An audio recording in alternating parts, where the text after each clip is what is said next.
45 cinema ಯಾವ ಮಟ್ಟಿಗೆ reach ಆಗ್ತಾ ಇದೆ ಅನ್ನೋದು ಪ್ರತಿಯೊಬ್ಬರಿಗೂ ಒಂದು ಕ್ಯೂರಿಯಾಸಿಟಿ. ಯಾಕಂದರೆ ಪ್ರತಿ ಹಂತದಲ್ಲೂ ಕ್ಯೂರಿಯಾಸಿಟಿಯನ್ನು ಕ್ರಿಯೇಟ್ ಮಾಡ್ತಾ ಇರುವಂಥದ್ದು ಚಿತ್ರತಂಡ. ಸದ್ಯಕ್ಕೆ ಇಂಡಿಯಾ ಬಿಟ್ಟು ಇಂಟರ್ನ್ಯಾಷನಲ್ ಲೆವೆಲ್ಗೆ ಸೌಂಡ್ ಮಾಡೋಕ್ಕೆ ಹೊರಟಿರುವಂಥ 45 ಚಿತ್ರದ ನಿರ್ದೇಶಕರಾಗಿರುವಂಥ ಅರ್ಜುನ್ ಜನ್ಯ ಅವ್ರು ನಮ್ಮ ಜೊತೆಗಿದ್ದಾರೆ. ಅವ್ರನ್ನ ಮಾತಾಡಿಸ್ತಾ ಹೋಗ್ತೀನಿ. ಸರ್, ಸಾಮಾನ್ಯವಾಗಿ ನಮ್ಮದು ಕರ್ನಾಟಕ ಬಿಟ್ಟರೆ ಒಂದಿಷ್ಟು ರಾಜ್ಯ ಅಥವಾ ನಾರ್ತ್ ಇಂಡಿಯಾ ಇಷ್ಟಕ್ಕೆ ಮಾತ್ರ ಸೀಮಿತವಾಗಿದ್ದಂಥ ಕನ್ನಡ ಚಿತ್ರ ಈಗ ಇಂಟರ್ನ್ಯಾಷನಲ್ ಮಟ್ಟದಲ್ಲಿ ಸೌಂಡ್ ಮಾಡೋಕ್ಕೆ ಶುರು ಮಾಡಿದೆ. ಅದಕ್ಕೆ ಸಾಕ್ಷಿ 45. ಸೊ ಈಗ ಹೊಸ ಪ್ರತಿಭೆಗಳನ್ನು ಇಂಡಿಯಾಕ್ಕೆ ತಂದಿದ್ದೀರಾ, ಅದು ಕರ್ನಾಟಕಕ್ಕೆ. ಸೊ ಇದ್ರ ಬಗ್ಗೆ ಹೇಳಿ ಸರ್. ಮೇಡಮ್, ಮೊದಲನೇದಾಗಿ ಜಿಟೋ ಕಿಡ್ಸ್ ಅನ್ನೋರು, ನೀವೆಲ್ಲರೂ ತುಂಬ ಇನ್ಸ್ಟಾಗ್ರಾಮಲ್ಲಿ ಅವ್ರು ರೀಲ್ಸ್ ಎಲ್ಲ ನೋಡಿರ್ತೀರ. ಅವ್ರು ವರ್ಲ್ಡ್ ಫೇಮಸ್ ಅವರು. ಆ್ಯಂಡ್ ಅವರ ಇನ್ಸ್ಟಾಗ್ರಾಮ್ ಫಾಲೋಯಿಂಗ್ಸ್ ತುಂಬ ದೊಡ್ಡದಾಗಿದೆ. ಆ್ಯಂಡ್ ನನಗೇನನ್ನಿಸ್ತು, ಯಾವುದನ್ನೋ ಒಂದು ವರ್ಲ್ಡ್ ಕೊಲಾಬ್ರೇಷನ್ ಆದರೆ ಕನ್ನಡದ ಹಾಡು ಆ ಮಾರ್ಕೆಟ್ ಒಳಗಡೆ ಹೆಂಗೆ ಹೋಗ್ಸೋದು ಅಂತ ಯೋಚನೆ ಮಾಡ್ತಾಯಿದ್ದಾಗ ನನಗೆ ಇವ್ರು ಕಾಣಿದ್ರು. ಇವ್ರಿಗೆ ತುಂಬ ಫಾಲೋವರ್ಸ್, ಅಂದರೆ ಅಮೇರಿಕನ್ಸ್ ಕೆಲವರು ಇವ್ರ ಜೊತೆ ಕೊಲಾಬ್ರೇಟ್ ಆಗಿ ಮಾಡಿದ್ದಾರೆ. ಅವ್ರದ್ದೆಲ್ಲ ತುಂಬ ರೀಚ್ ಆಗಿದೆ ಯೂಟ್ಯೂಬು ಇದರಲ್ಲೆಲ್ಲ.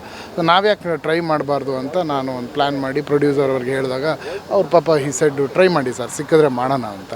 ಆ್ಯಂಡ್ ನಾನು ಶಿವಣ್ಣ ಅವ್ರಿಗೆ, ಉಪ್ಪಿ ಸರ್ಗೆಲ್ಲ ಹಿಂಗೆ ಹೇಳಿದೆ, ಈ ಥರ ಮಾಡೋಣ ಅಂತಿದ್ದೀನಿ ನಾನು, ಟ್ರೈ ಮಾಡಿ ಸಿಕ್ಕರೆ ಮಾಡೋಣ ಅಂದರು. ನಾನು ಅವ್ರಿಗೆ ಸಾಂಗ್ ಎಲ್ಲ ಕಳಿಸಿ ಅವ್ರಿಗೆ ನಮ್ಮ ಸಿನಿಮಾ ಬಗ್ಗೆ ಎಲ್ಲ ಮಾತಾಡಿ ಅವ್ರನ್ನ ಅಪ್ರೋಚ್ ಮಾಡಿದಾಗ ಅವರು ಎಲ್ಲ ಕೇಳಿ they were very impressed. They said will do it ಅಂತ. ಸೊ ಅವ್ರು ಯಾವಾಗ ಮಾಡ್ತೀನಿ ಅಂತಂದರೂ ನಮಗೆ ಒಂದು ಏನಂತಂದರೆ ಒಂದು ನಮ್ಮ ಕನ್ನಡದ ಹಾಡಿಗೆ ವರ್ಲ್ಡ್ ಎಲ್ಲರೂ ಕೇಳಲಿ ಅನ್ನೋದು ಒಂದು ಆಸೆ. ಸರ್, ಇದು 45 ಸಿನಿಮಾ ಅನ್ನುವಂಥದ್ದು ಎರಡು ತಕ್ಕಡಿಯಲ್ಲಿ ಇದ್ದಂಗೆ, ಒಂದು ಕಡೆ ಕಥೆ, ಇನ್ನೊಂದು ಕಡೆ ಮ್ಯೂಸಿಕ್ಕು. ಯಾವ ಥರ ಬ್ಯಾಲೆನ್ಸ್ ಆಗ್ತಿದೆ ಅಂತ? ಅಲ್ಲ, ಅದೇನೇ ನಮ್ಮ ಸಿನಿಮಾದಲ್ಲಿ ಹಾಡುಗಳು ಎಲ್ಲ ಸಿನಿಮಾದಲ್ಲೂ ಕೂರೋ ಥರ ನಮ್ಮ ಸಿನಿಮಾ ಸ್ಕ್ರಿಪ್ಟಲ್ಲಿ ಇಲ್ಲ. ಬಟ್ ಒಂದು ಸಾಂಗ್ ನಮಗೆ ಬೇಕೇ ಬೇಕು. ಅದಕ್ಕೋಸ್ಕರ ಈ ಪ್ರಮೋಷನಲ್ ಸಾಂಗ್ ಪ್ಲ್ಯಾನ್ ಮಾಡಿಬಿಟ್ಟು ಏನೇ ಮಾಡಿದ್ರು ಸ್ವಲ್ಪ ಸ್ಪೆಷಲಾಗಿ ಮಾಡಬೇಕು ಅಂತ ಪ್ಲ್ಯಾನ್.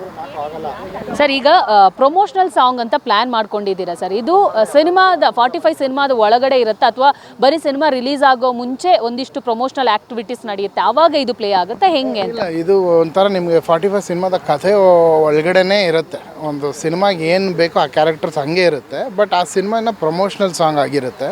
ಸಿನಿಮಾ ಮುಗಿದ ಮೇಲೆ ಕೊನೆಯಲ್ಲಿ ಥಿಯೇಟ್ರಲ್ಲಿ ಹಾಡು ಬರೋ ಥರ ಪ್ಲಾನ್. ಸರ್, ಎಷ್ಟು ಡ್ಯಾನ್ಸರ್ಸನ್ನು, ಅಂದರೆ ಆಫ್ರಿಕಾದಿಂದ ಎಷ್ಟು ಡ್ಯಾನ್ಸರ್ಸನ್ನು ಬೆಂಗಳೂರಿಗೆ ತಂದಿದ್ದೀರಾ? ಸೊ ಯಾವಾಗ ಶೂಟಿಂಗ್ ಶುರುವಾಗುತ್ತೆ, ಎಲ್ಲಿ ಶೂಟಿಂಗ್ ನಡೆಯುತ್ತೆ, ಎಷ್ಟು ದಿವಸ ಶೂಟಿಂಗ್ ಇರುತ್ತೆ? ಮೊದಲನೇದಾಗಿ ಇವರು ಜಿಟೋ ಕಿಡ್ಸ್ ಬಂದು 8 ಜನ ಇದ್ದಾರೆ. ಜಾನಿ ಮಾಸ್ಟರ್ ಇದನ್ನು ಕೊರಿಯೋಗ್ರಾಫ್ ಮಾಡ್ತಾ ಇದ್ದಾರೆ. ಅವ್ರ ಜೊತೆ ನಾವು ಬ್ಯಾಕ್ಗ್ರೌಂಡ್ ಸ್ವಲ್ಪ ಜನ ಡ್ಯಾನ್ಸರ್ಸ್ ಹಾಕ್ತಾಯಿದ್ದೀವಿ. ಶಿವಣ್ಣ ಅವರು, ಉಪ್ಪಿ ಸರ್, ರಾಜ್ ಬಿ ಶೆಟ್ಟಿ ಅವರು ಕೂಡ ಇವ್ರ ಜೊತೆ ಡ್ಯಾನ್ಸ್ ಮಾಡ್ತಾರೆ. ಆ್ಯಂಡ್ ಶೂಟಿಂಗ್ ಬಂದು ಈಗ 14th ನೆಕ್ಸ್ಟ್ ನಾಡಿದ್ದು 14th ಶೂಟ್ ಮಾಡ್ತಾಯಿದ್ದೀವಿ. 5 days ಶೂಟ್ ಮಾಡ್ತೀವಿ. ಎಲ್ಲ ಇರುತ್ತೆ ಸರ್? ಇದು ನಮ್ಮ ಸಪೋಟಾ ಗಾರ್ಡನ್ನು ಇದೆಯಲ್ಲ, ಅದರೊಳಗಡೆ ಯುಗಾಂಡದೇ ಒಂದು ಸಣ್ಣ ಯುಗಾಂಡ ಥರದ್ದು ಫಾರೆಸ್ಟ್ ಒಳಗಡೆ ಒಂದು ಸೆಟಪ್ ಮಾಡಿದ್ದೀವಿ. ಸರ್, ನೀವು ಈ ಕಿಡ್ಸ್ಗಳನ್ನು ಹೆಂಗೆ ಅಪ್ರೋಚ್ ಆದ್ರಿ ಸರ್? ಹೆಂಗೆ ಅವರು ಓಕೆ ಅಂದರು? ಎಷ್ಟು ದಿವಸ ಆ ಪ್ರಾಸೆಸ್ ನಡೆಯಿತು ಅಂತ?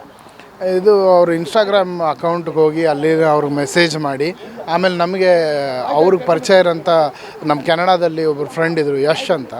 ಸೊ ಅವರು ಹೇಳಿದ್ರು ಐ ಟ್ರೈ, ನಾನು ಅಲ್ಲಿಂದ ಮಾತಾಡ್ತೀನಿ ಅಂತ. ಅವರು ಕೂಡ ಹೆಲ್ಪ್ ಮಾಡಿದ್ರು. ಇವ್ರ ಮ್ಯಾನೇಜರ್ಸ್ನೆಲ್ಲ ಕಾಂಟ್ಯಾಕ್ಟ್ ಮಾಡಿದ್ವಿ. ಇದೊಂದು 3-4 ತಿಂಗಳಿಂದ ಪ್ರೊಸೆಸ್ ನಡೀತಾ ಇತ್ತು.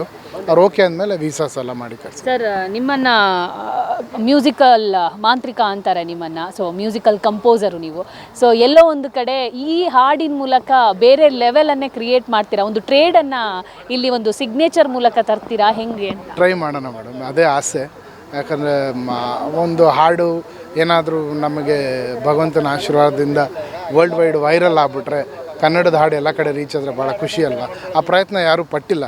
ಅಂದರೆ ನಾವು ಕನ್ನಡದೇ ಹಾಡು ಮಾಡ್ತಾಯಿದ್ವಿ, ಬೇರೆ ಲ್ಯಾಂಗ್ವೇಜಲ್ಲೆಲ್ಲ ಹಿಟ್ಟಾಗಿದೆ. ನಮಗೊಂದು ಅವಕಾಶ, ಈ ಪ್ಲ್ಯಾನ್ ತಲೆಗೆ ಹೊಳಿತು. ಸೊ ದಟ್ ಏನಾದರೂ ಹಿಂಗೆ ಕ್ರ್ಯಾಕ್ ಡೌನ್ ಆಗಿಬಿಟ್ರೆ ಕನ್ನಡದ ಹಾಡು ಎಲ್ಲ ಕಡೆ ಹೋಗುತ್ತೆ, ಎಲ್ಲ ಮಾರ್ಕೆಟ್. ಆ್ಯಂಡ್ ಇವಾಗ ಮ್ಯೂಸಿಕ್ಗೆ ದೊಡ್ಡ ಲ್ಯಾಂಗ್ವೇಜ್ ಅಂತಿಲ್ಲ, ಇದೊಂದು ಡ್ಯಾನ್ಸ್ ನಂಬರು. ಸೊ ಎಲ್ರಿಗೂ ಈ ಹಾಡು ಇಷ್ಟ ಆದರೆ ಎಲ್ಲಿಂದ ಈ ಹಾಡು ಬಂತು ಅಂತ, ಇವಾಗ ನಾಟು ತೆಲುಗುವಿಂದ ಹೋಯಿತು, ಜೈ ಹೋ ಬಂದು ಹಿಂದಿಯಿಂದ ಹೋಯಿತು. So why don't we try from our Karnataka ಅಂತ ನನ್ನ ಆಸೆ. ಸರ್, ಸಾಮಾನ್ಯವಾಗಿ ಡ್ಯಾನ್ಸ್ಗಳ ಒಂದು ಫಾರ್ಮೆಟ್ ಬೇರೆ ಥರ ಇರುತ್ತೆ, ಬಟ್ ಈ ಕಿಡ್ಸ್ಗಳದ್ದು ಬೇರೆ ಥರನೇ. ಇದು ಶಿವಣ್ಣಗಾಗಲಿ, ರಾಜ್ ಬಿ ಶೆಟ್ಟಿಗಾಗಲಿ, ಉಪ್ಪಿ ಸರ್ಗಾಗಲಿ ಒಗ್ಗುತ್ತಾ, ಅವರಿಂದ ಮಾಡೋಕ್ಕಾಗುತ್ತಾ? ಅವ್ರು ಇದನ್ನು ಈಗ ಆಲ್ರೆಡಿ ಐಡಿಯಾವನ್ನು ಹೇಳಿದ್ದೀರಾ ಅವರಿಗೆ ಅಂತ? ಹೇಳಿದ್ದೀನಿ. ಅವರು ಇವಾಗ ರಿಹರ್ಸಲ್ ಮಾಡ್ತಾ ಇದ್ದಾರೆ. ಸೊ ಖಂಡಿತವಲ್ಲೂ ಅವರು ಯಾವ ರೀತಿ ಅವ್ರಿಗೆ ಮ್ಯಾಚ್ ಆಗುತ್ತೆ, ಇವ್ರ ಜೊತೆನಲ್ಲಿ ಏನೇನು ಮ್ಯಾಚ್ ಮಾಡ್ಬೋದು ಅದೆಲ್ಲ ಮ್ಯಾಚ್ ಮಾಡಿ ವಿಲ್ 100% ಡೂ ಇಟ್. ಸರ್ ಇದಕ್ಕೆಲ್ಲ ಕಾರಣ ನಿರ್ಮಾಪಕರು ಅನ್ಸುತ್ತೆ, ಇಲ್ಲಾಂದರೆ ಇಷ್ಟು ದೊಡ್ಡ ಮಟ್ಟಿಗೆ ರೀಚ್ ಆಗೋಕ್ಕೆ ಆಗಲ್ಲ. ಸೊ ಅವರ ಸಪೋರ್ಟ್ ಹೆಂಗಿತ್ತು ಅಂತ? ಖಂಡಿತವಲ್ಲೂ ಅವರು ಇವತ್ತವರೆಗೂ ಈ ಸಿನಿಮಾಗೆ ಇದು ಬೇಡ ಅಂತ ಹೇಳಿದ್ದೇ ಇಲ್ಲ. ನನ್ನ ತಲೆಗೆ ಏನೇನು ಐಡಿಯಾ ಬಂದಿದೆ ಎಲ್ಲ ಅವ್ರಿಗೆ ಹೇಳಿದ್ದೀನಿ, ಹಿಂಗೆ ಮಾಡ್ಬೋದಾ ಅಂತ. ಅವ್ರು ಯಾವುದು ಬೇಡ ಅಂತಲೇ ಹೇಳಿಲ್ಲ. ಯಾಕಂದರೆ ಈ ವಿಚಾರ ತುಂಬ ಸ್ವಲ್ಪ ಕಾಸ್ಟ್ಲಿ ಥಿಂಗ್ ಇದು. ಆ್ಯಂಡ್ ಪ್ರಮೋಷ್ನಲ್ ಸಾಂಗ್ ಬೇರೆ, ಫಿಲ್ಮಲ್ಲಿ ಇದ್ದಿದ್ರೆ ಅದು ಬೇರೆ. ಪ್ರಮೋಷ್ನಲ್ ಸಾಂಗ್ ಸಪ್ರೇಟಾಗಿ ಹಾಕೋದ್ರಿಂದ ಬಡ್ಜೆಟ್ ಸ್ವಲ್ಪ ಹ್ಯೂಜ್ ಬಡ್ಜೆಟ್ಟು. ಬಟ್ ಅವ್ರು ಈ ಸಿನಿಮಾಗೆ ಸ್ಪೆಷಲಾಗಿ ಪರ್ಸ್ನಲ್ಲಾಗಿ ತೊಗೊಂಡು ಅವ್ರು ಇವತ್ತವರೆಗೆ ಯಾವುದೂ ಇಲ್ಲ ಅಂತ ಹೇಳಿಲ್ಲ. ತುಂಬ ಆಸೆ ಪಟ್ಟು ಈ ಸಿನಿಮಾ ಮಾಡ್ತಾಯಿದ್ದಾರೆ. ಸರ್ ಲಿರಿಕ್ಸ್ ಆಗಿರ್ಬೋದು ಅಥವಾ ಮ್ಯೂಸಿಕ್ ನೀವೇ ಮಾಡ್ತಿದ್ದಾರೆ, ಲಿರಿಕ್ಸ್ ಯಾರು ಬರೀತಾ ಇದ್ದಾರೆ? ಸೊ ಲಿರಿಕ್ಸ್ MC ಬಿಜು ಅವ್ರು ಬರೆದಿದ್ದಾರೆ, ನಿಶಾನ್ ರೈ ಇಬ್ಬರು ಸೇರಿ ಲಿರಿಕ್ಸ್ ಬರೆದಿದ್ದಾರೆ. MC ಬಿಜು, ನಿಶಾನ್ ರೈ ಇಬ್ಬರು ಹಾಡಿದ್ದಾರೆ ಕನ್ನಡದಲ್ಲಿ. ಬೇರೆ ಲ್ಯಾಂಗ್ವೇಜ್ಗಳಲ್ಲಿ ಅಲ್ಲಲ್ಲಿರೋ ರ್ಯಾಪರ್ಸ್ ಎಲ್ಲ ಹಾಡಿದ್ದಾರೆ. ಸರ್ ಕೊನೆಯದಾಗಿ ಆಗಸ್ಟ್ 15ಕ್ಕೆ ಸಿನಿಮಾ ರಿಲೀಸ್ ಆಗ್ತಿದೆ. ಎಲ್ಲ ಕೆಲಸ ಮುಗ್ದಿದೆಯಾ ಸರ್ ಇದೊಂದು ಶೂಟಿಂಗ್ ಬಿಟ್ಟು? ಯಾ ಮೇಡಮ್, ಎಲ್ಲ ಕೆಲಸ ನಮ್ಮ ಸಿನಿಮಾ ರೆಡಿ ಇದೆ. ಸಿ ಜಿ ನಮ್ಮ ಕೈಗೆ ಇನ್ನೂ ಕಂಪ್ಲೀಟಾಗಿ ಬಂದಿಲ್ಲ, ಸ್ವಲ್ಪ ಬರ್ತಾ ಇದೆ. So hopefully will do it. Sir ಕೊನೆಯದಾಗಿ ಅವರ ಒಪಿನಿಯನ್ ಹೆಂಗಿತ್ತು ಸರ್? ಈಗ ಆಫ್ರಿಕನ್ ಡ್ಯಾನ್ಸರ್ಸ್ಗಳು ಕನ್ನಡ ಡ್ಯಾನ್ಸ್ ಮಾಡ್ತಿದ್ದೀವಿ ಅಥವಾ ಕನ್ನಡ ಸಿನಿಮಾಗೆ ನಾವು ಹೆಜ್ಜೆ ಹಾಕ್ತಿದ್ದೀವಿ ಅಂದಾಗ ಅವ್ರ ಒಪಿನಿಯನ್ ನೀವು ತಗೊಂಡಿರ್ತೀರಾ. ಸೊ ಏನು ಹೇಳಿದ್ರು ಅವರು ಅಂತ, ಕರ್ನಾಟಕದ ಬಗ್ಗೆ ಆಗಲಿ ಕನ್ನಡ ಸಿನಿಮಾ ಬಗ್ಗೆ? ಅವರು ಆ್ಯಕ್ಚುಲಿ ತುಂಬ ಎಕ್ಸೈಟೆಡ್ ಆಗಿದ್ದೀವಿ ಅಂತ ಮೊದಲನೇ ದಿನದಿಂದನೂ ಅವ್ರು ಪೋಸ್ಟ್ಗಳು ಮಾಡ್ತಾಯಿದ್ದಾರೆ. ಆ್ಯಂಡ್ ಇವತ್ತು ಬಂದಾಗ್ಲೂ ಎಲ್ಲರೂ ಹೇಳಿದ್ರು, ಹಾಡು ಕೇಳಿ ತುಂಬ ಖುಷಿಪಟ್ಟಿದ್ದಾರೆ. ಸೊ ಅವ್ರಿಗೆ ತುಂಬ ಹೊಸದು. ನೀವು ಇಮ್ಯಾಜಿನ್ ಮಾಡಿ, ಪಾಪ ಅವ್ರು ಆಫ್ರಿಕಾನ ಒಂದು ಯುಗಾಂಡಾನ ಒಂದು ಇದರಿಂದ ಅಲ್ಲಿಂದ ಒಂದು ಕನ್ನಡದ ನಮ್ಮ ಸ್ಯಾಂಡಲ್ವುಡ್ಡಲ್ಲಿ ಬಂದು ಡ್ಯಾನ್ಸ್ ಮಾಡ್ತಾ ಇದ್ದಾರೆ ಅಂದರೆ ಅವ್ರಿಗೆ ಹೊಸದು. ಅವ್ರಿಗೆ ಬೇರೆ ಬೇರೆ ಕಡೆ ಮಾಡಿದ್ದಾರೆ, ಸಿನಿಮಾಗಳಲ್ಲಿ ಹೊಸದು. ಸೊ ಇಂಡಿಯಾ ಅಂದರೆ ಸಿನಿಮಾನೇ ಒಂದು ಲ್ಯಾಂಗ್ವೇಜು. ಸೊ ತುಂಬ ಖುಷಿಪಟ್ಟಿದ್ದಾರೆ. Okay sir, thank you and all the best. ನೋಡಿದ್ರಲ್ಲ, ಇದಿಷ್ಟು ಅರ್ಜುನ್ ಜನ್ಯ ಅವರ ಮಾತಾಗಿತ್ತು. ಕೆಂಪೇಗೌಡ ಸ್ಟ್ಯಾಚ್ಯೂ ಮುಂದೆ ನಿಂತ್ಕೊಂಡು ಒಂದಿಷ್ಟು ಮಾತುಗಳನ್ನು ಹೇಳಿದ್ದಾರೆ. ಆಫ್ರಿಕನ್ಸ್ ಕಿಡ್ಸ್ಗಳನ್ನು ನಿಲ್ಲಿಸಿ ಒಂದಿಷ್ಟು ವೆಲ್ಕಮ್ ಮಾಡಿದ್ದಾರೆ. ಕ್ಯಾಮ್ರಾ ಪರ್ಸನ್ ಜಯನ್ ಜೊತೆ ದೀಪಿಕಾ, ಪವರ್ TV ಬೆಂಗಳೂರು.